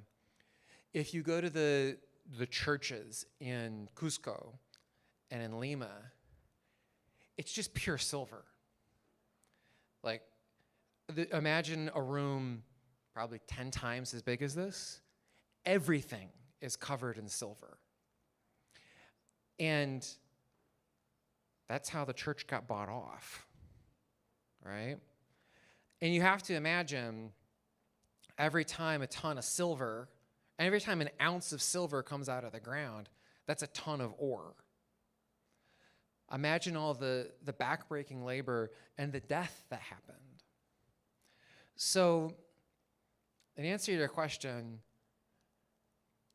people are willing to believe anything if it's going to make them rich. Does that answer your question? I hope so, because that's all I got. Other things you want? Yes, sir.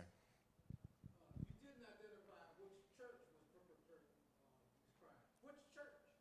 Which religion? Well, at this time it was the Catholic Church. I talked about the Pope, though. I was clear about the Pope. And there's a whole other presentation that I was hope was going to happen about the African American church as a site of resistance, right? So I hope folks don't interpret this presentation as being anti-Christian in that sense. So it's contested. A religion can be both a ideology to oppress, but also an ideology to liberate. It's a question of who's wielding the tools, right? I like it when Dr. Duckworth wields the tools. He's pretty good. Yeah, Elder?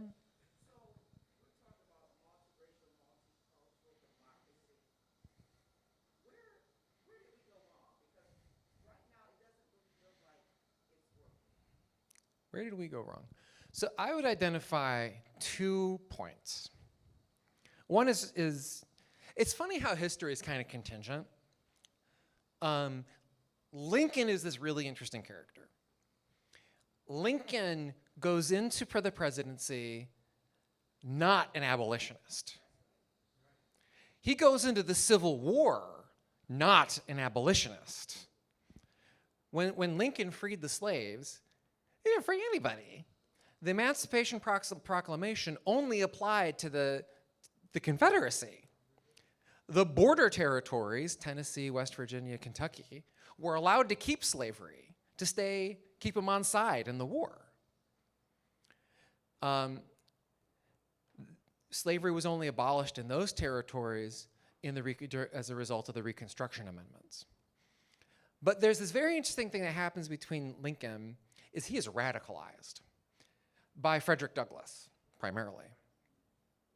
And over the course of the war, Frederick Douglass goes and converts Lincoln to the cause of abolition.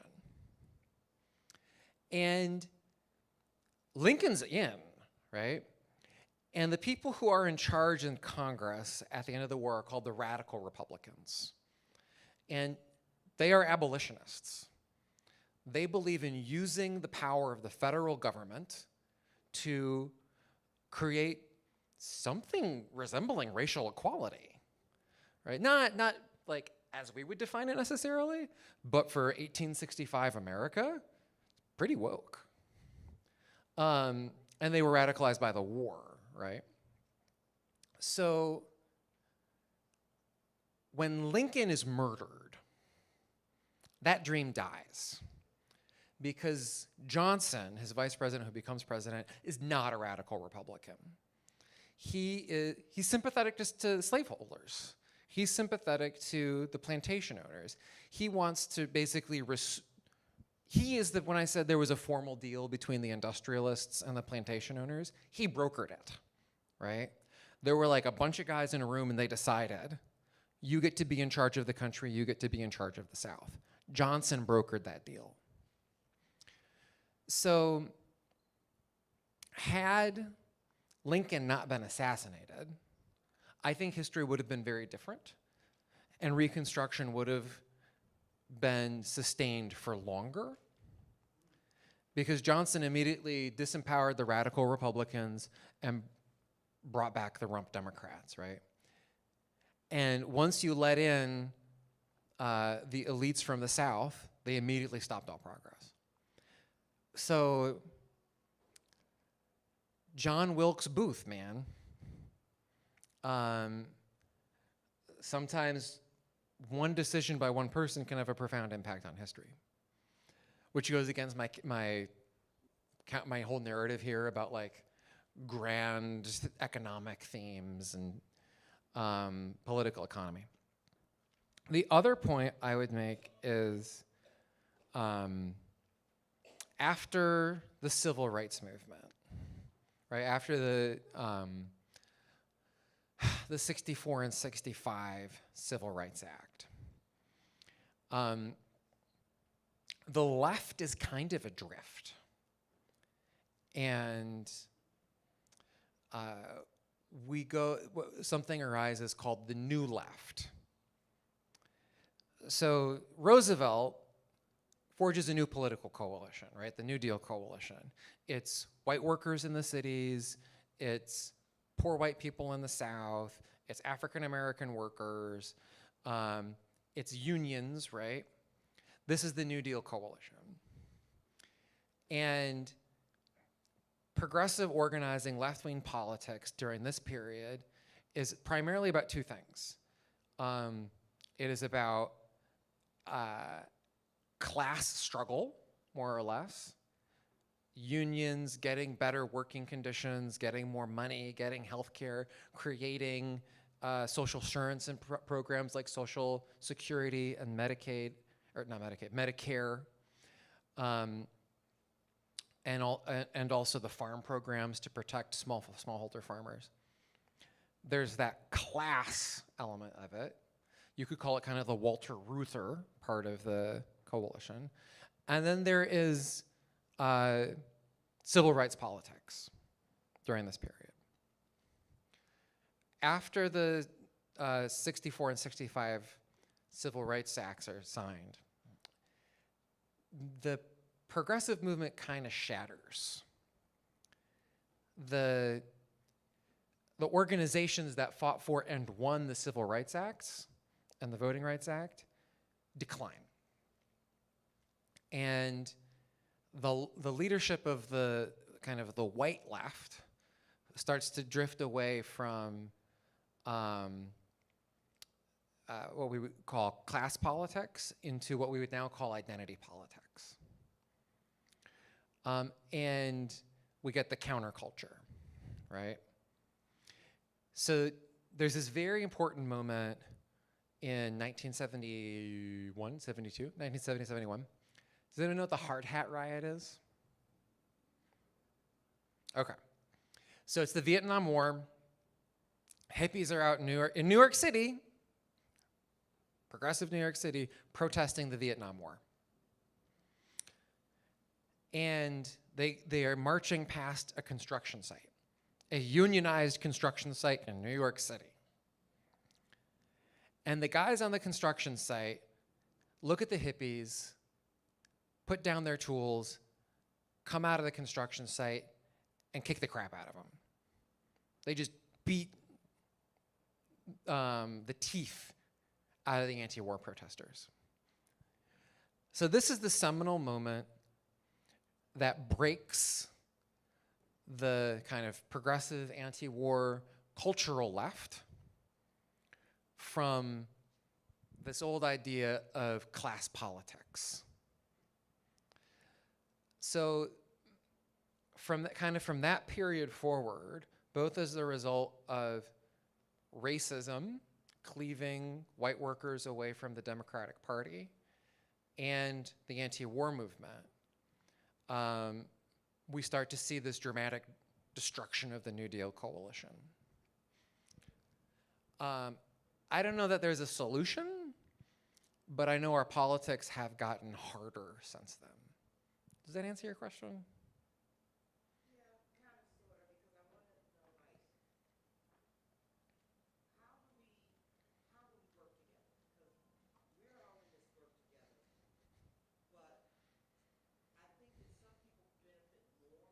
Mm-hmm.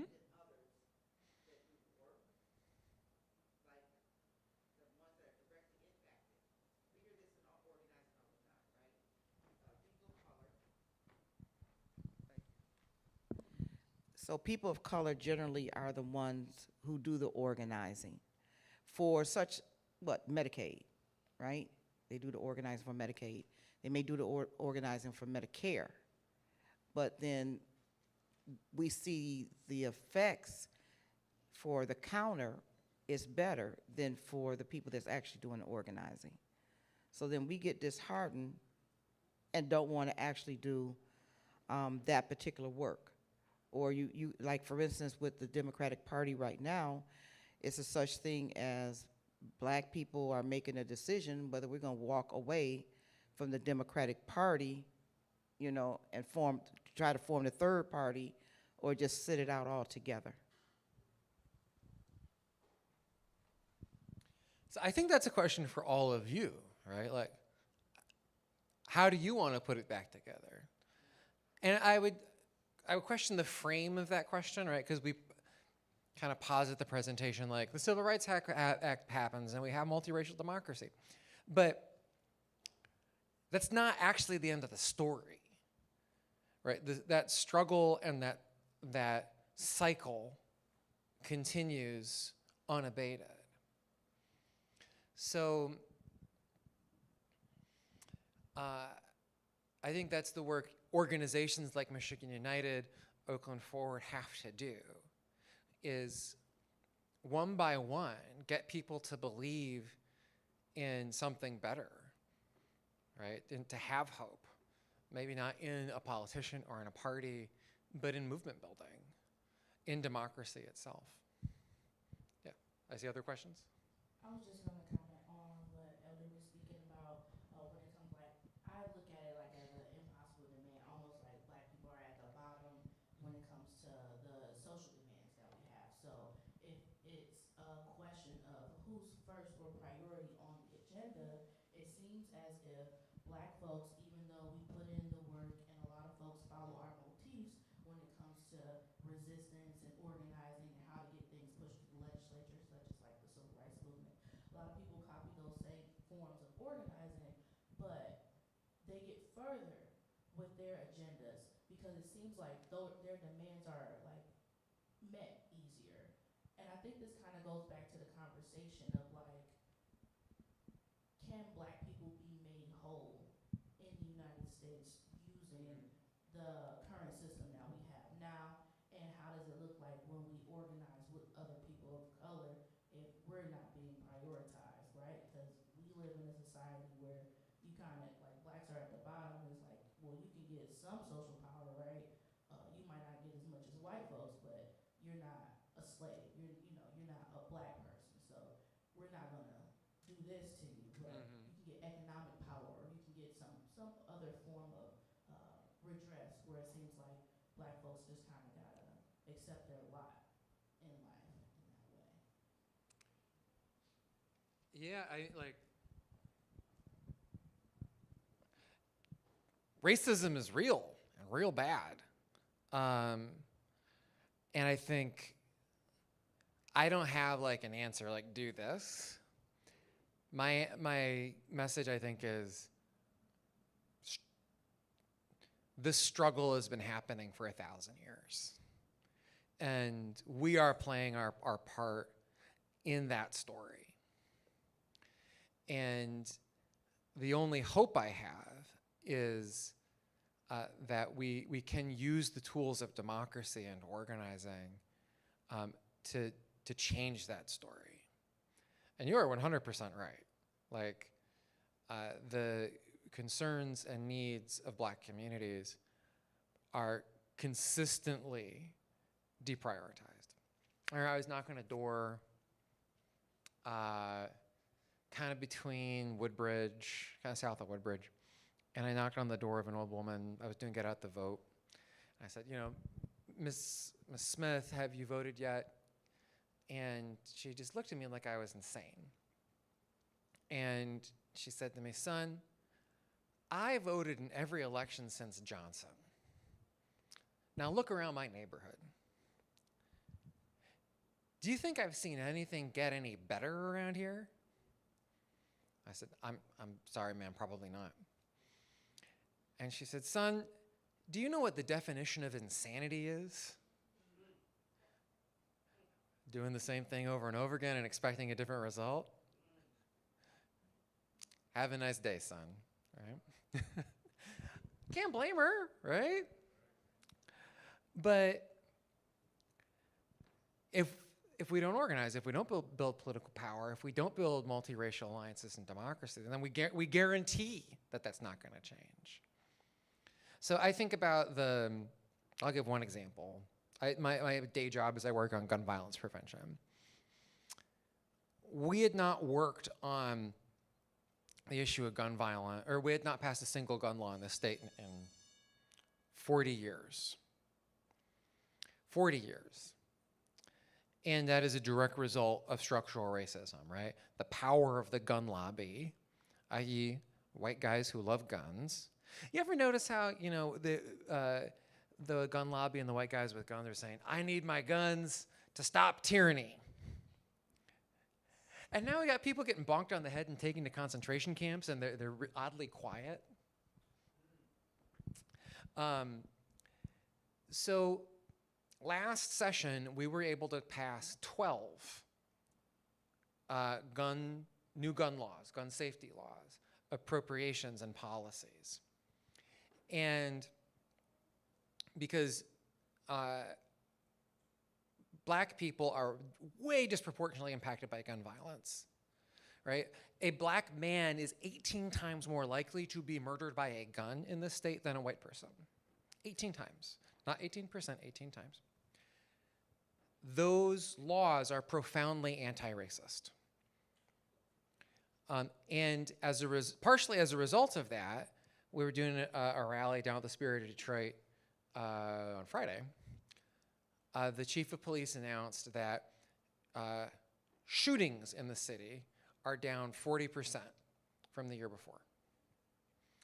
And that's on top of the city having the lowest number, not percentage, but or not rate, but lowest number of homicides since 1960, the previous year. So that progress actually primarily did not happen because the politicians in Lansing decided they cared about black people all of a sudden. It was the school shootings that motivated those politicians to pass those laws. Mostly white kids, not all, but mostly. So we made a decision as a coalition that we are going to strategically exploit this racism, right? We're gonna get all these moms demand action from Birmingham, get them all up in Lansing, get them all pissed off, and get them to lobby for gun laws that are going to disproportionately save the lives of black people. You go to that Moms Demand Action meeting in Birmingham, you know, they're still not super woke. But we don't need those Moms Demand Action members to be able to give this lecture to help us win the things we need to save this community, right? So I say that to give some hope. Like, I've been an organizer for 20 years. I have failed so much. But there are hundreds of people who are alive today because of our organizing, that Michigan United helped lead, that Oakland Forward helped lead. Kids who get to graduate, get to get their next birthday party because we organized and we fought back. Is it perfect? No. But the alternative is to accept that the gun lobby gets to win and these kids have to die. Does that answer your question? Okay. Yeah. My mother had a saying, nothing stands but the word of God. And I think that's how our people survived over the years. But you said a couple of things that you ended by saying we need to get out and react. It seems as though the present administration is trying to nullify our organization or our reaction. Second thing, when President Obama was running for president, somehow he got the people to register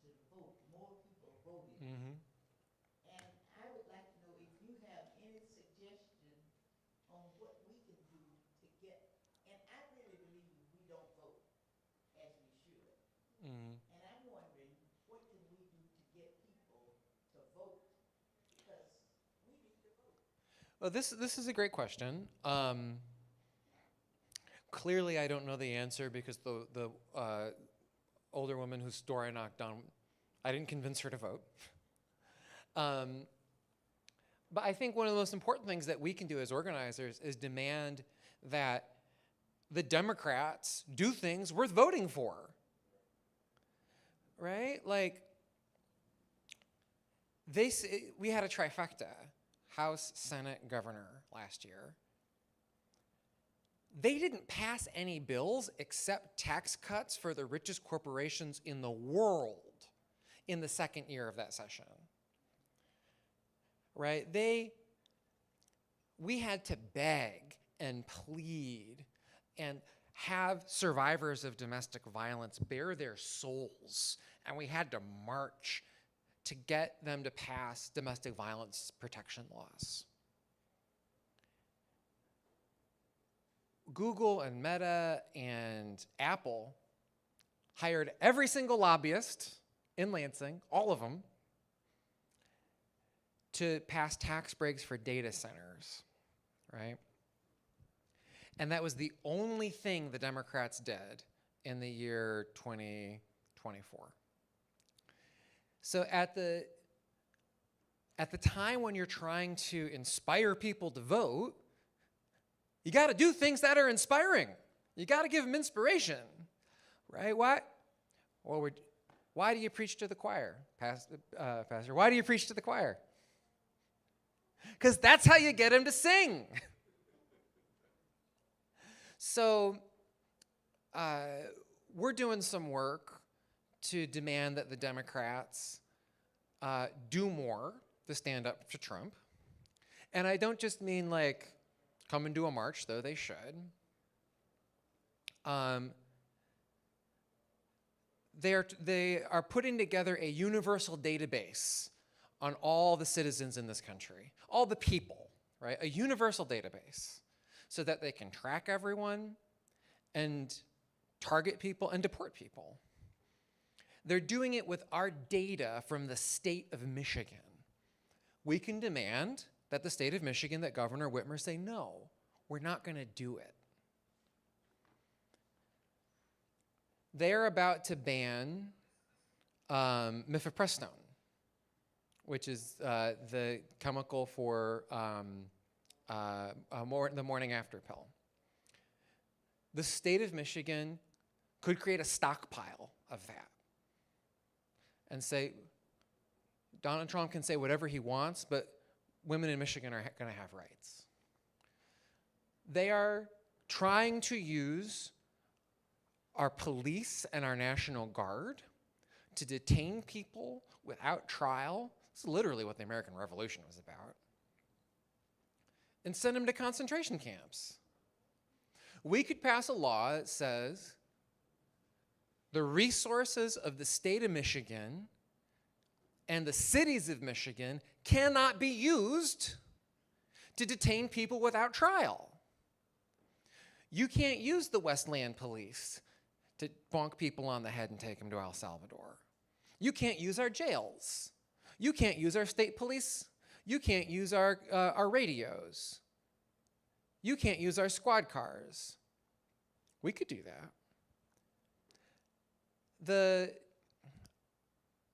The governor could be out saying, we are not going to cooperate with a call up of the National Guard, right? So how crazy is it that we're like, well, we're having organizing conversations about how do we keep the troops out of the streets? Just surreal. But my answer would be, give people something worth voting for. And they're not going to do it because they wake up one day and have political sense, right? There are corporate lobbyists spending a lot of time and money in Lansing all the time trying to convince politicians of all sides to do the bidding of the rich. And it's not working out well for our side. Yeah, sir? I just had a quick comment. There's a direct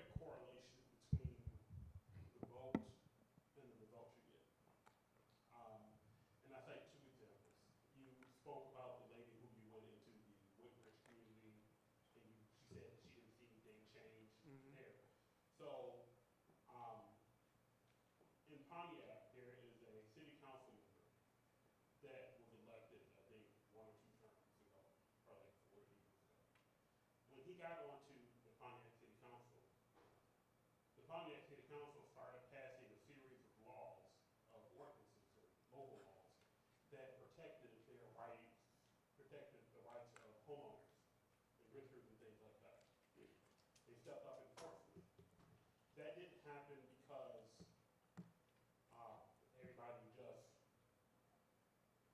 suddenly had an epiphany saying, oh, this is how we can solve the problem. It was one person that was elected who said, you know what, we're going to do something about these things. And so they passed a income-based discrimination, anti-income discrimination law that said that you can't use the way that people like a source of income law that says you can't use their the ways that people pay for their rent. You can't use that against them when they're trying to get that served as a model for the state's law, which is now in law. So now you can file a suit against for any sort of income discrimination in Michigan. That's where that local law came from. And so that's one thing at the league we talk about how the local governments are models for how we do things that are, different policies that are modeled at the local level can be elevated up to the state level. And so that's a big win there. And that was because the voters of the County Act decided we're going to put somebody in office that's going to do the thing. And this is just one person. And the other example is several years ago, what I like to remind a lot of people of, I said for 30 or 40 years, we had a very heavily gerrymandered state for congressional and both chambers. When we got rid of it, we started to restore union rights. We started to pass the gun laws the gun safety laws that you talked about. That was a result of the thousands of people who organized and who went out and knocked doors and did all of those things. And so, obviously, we can't always depend on political parties or one party in power to always do the right thing. But it is when the voters decide, because these are not things that they thought of before. These were things that came from the grassroots. It was a Facebook group, I remember. It was a Facebook group that said, we are tired of the gerrymandering in Michigan. And they did something about it. And so that has to be the model that we use. The kind of change that we want to see, it doesn't start in our downtown areas. It doesn't start at the state capital or the national capital. It starts in our own communities, and it works its way up. And so when we decide to vote and organize and do all of those things that we know work, that's because even the civil rights movement, started in churches. That's how the NAACP was created. That's how all of the various people were created, and they were strategic about it. Rosa Parks getting on that bus was not. It was not something that was. She didn't just automatically do that. It was strategic. It was planned. Recruiting Dr. King to be the voice of the civil rights movement was strategic. And so that's the point I want to make. I agree with all of that. And there's another great opportunity. We're gonna have some ballot initiatives starting. One ballot initiative that I like. We're going to tax millionaires and billionaires and use the money to fix our schools, right? How is it that we have enough money for a new stadium, for a sports team, and we have enough money to give tax breaks to the richest corporations in the history of the universe, but we don't have enough money to make sure every school in Detroit has enough toilet paper? My wife grew up in Flint. They didn't have doors on the stalls of the bathrooms. They didn't have enough money to maintain the sewage pipes, so there was sewage coming down the wall. How is it we have enough money to put a new mission of fighter jets in Harrison Township, to, who are they fighting? Who are the fighter jets fighting? Canada? But we don't have enough money to put doors on the stalls of the bathrooms in the schools in Flint. So these are political choices. These are political choices. So we're going to tax rich people. We're going to tax them nice and hard. And we're going to put that money into schools. So all children in this state have the opportunity to thrive. And the nice thing about that, we get to just vote on it ourselves. And as an organizing tool, we get to go to every candidate and say, hey, how do you feel about this ballot initiative? Do you think it's more important that this millionaire keep all their money, or more important that the kids have pencils and toilet paper and, I don't know, decent standards for education? I would love to have that debate. Yes, Alden. Didn't we have three Democrats this week that voted to salute or applaud ICE? Yes, yes, we did. I suggest you all call Alyssa Slotkin and yell at her. So then how does that help with creating this multi-racial democracy? I mean, because people are asking people to trust them, and they do stuff like this. So I would argue that the Democratic Party is not an ally or an enemy. It is a field of struggle. Every campaign I've ever done, the first thing I had to do was clean up the Democratic Party. I used to be an immigrants' rights organizer, and my first problem was not the Republicans. My first problem was the Democrats. So we had to take buses of immigrant workers and families up to Lansing and take over the offices of Democratic representatives and senators and ask them to stop being so horribly racist. And the good news is they folded like a cheap suit. Just because someone has a D behind their name does not necessarily mean that they share our values, right? They're a politician. They need to be held accountable. They need to be pushed. Politicians are weather vanes, no matter what party they're from. So they point whichever way the wind is blowing, and it's our job as organizers to be stronger wind. And sometimes a weather vane is broken. It's kind of stuck. And then you need a new weather vane. That's why we have primaries. Does that answer your question? Well, what I found out here in the city of Westland, I'm a community organizer. There we go. My name is Arthur Warren. I'm a community organizer. The president of the Southeast Westland Homeowners Association. And all politics are local. The struggle is to get my neighbors on track. Actually, to knock on their doors and for them to get to know me and to begin to talk to them about their local politics and their concerns and take those concerns back to our elected officials. And then find some elected officials who feel the same way that you do and then put them in office and hold them accountable. As far as Lansing I know, I think there are probably only 3 representatives that don't take corporate funds. Everybody else, even the governor takes money from DTE. So never expect your bill to go down. The lobbyists are the capitalists, and I'm just going to say the capitalists are a powerful entity because we all want to be capitalists too. So you're struggling against the very thing that you want to be.